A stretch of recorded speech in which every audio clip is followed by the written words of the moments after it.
आज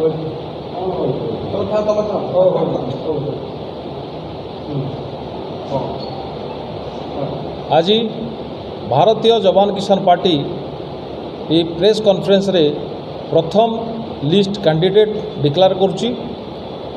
आमर भारतीय जवान किसान पार्टी लोकसभा आसन रु आउ विधानसभा ओडिशा आसन रु आमे प्रतिनिधि देउछु, जे कि मयूरभंज रु श्री गुरुचरण हेम्ब्रम ये लोकसभा प्रार्थी, ओडिशा विधानसभा रु राउरकेला श्री निर्मल कुमार दास, जसीपुर श्री देवानंद पिंगुआ, रायरंगपुर श्रीमती यशोदा मरांडी, सरसकणा श्री समाई मुर्मू, भुवनेश्वर मध्यरू श्री रंजन कुमार कर, भुवनेश्वर नॉर्थ श्री उमेश कुमार चैनी, भुवनेश्वर एकाम्र श्रीमती विदुलता ओझा को आज कैंडिडेट डिक्लेयर करुच्ची।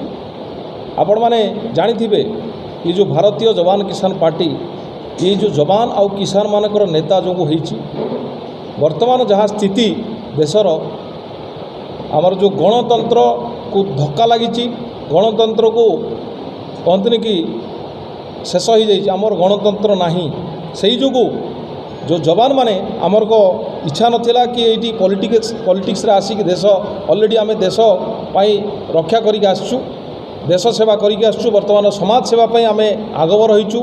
समाज रे जो अनैतिक काम होउची एठी सामाजिक सुरक्षा नाई, देश वर्तमान असुरक्षित, सेइथि जोगु आमे बाध्य होई एई पॉलिटिकल पार्टी रे आसी आमे देश सेवा को आगे नीछु।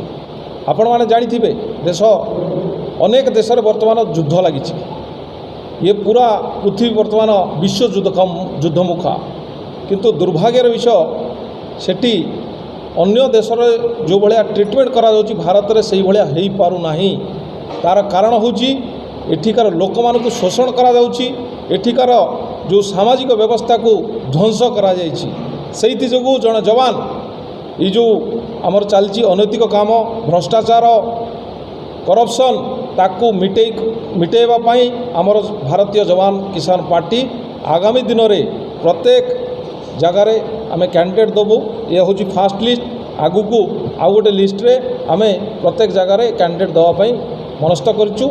वर्तमान आमर जो जो माने ये बसुँच समस्ते आमर कैंडिडेट्स, जे कि आमर गुरुचरण सार मयूरभंज एमपी प्रार्थी, सेपटे बसुँच आमर देवानंद सार जे कि जसीपुर एपटे यशोदा मैडम जे कि रायरंगपुर छिड़ा होती, आउ विदुलता ओझा मैडम जे कि भुवनेश्वर छिड़ा होती, आउ समय मुर्मू सार सरसकरण छिड़ा होती।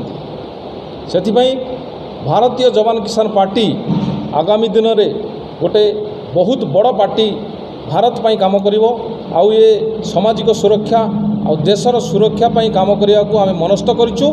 सेथिपई मु मीडिया माध्यम रे कहिया को चाहूँगी, भारतीय जवान किसान पार्टी रे योगदान करंतु, आउ देशर उन्नति पाई चेष्टा करंतु। थैंक यू, जय हिंद।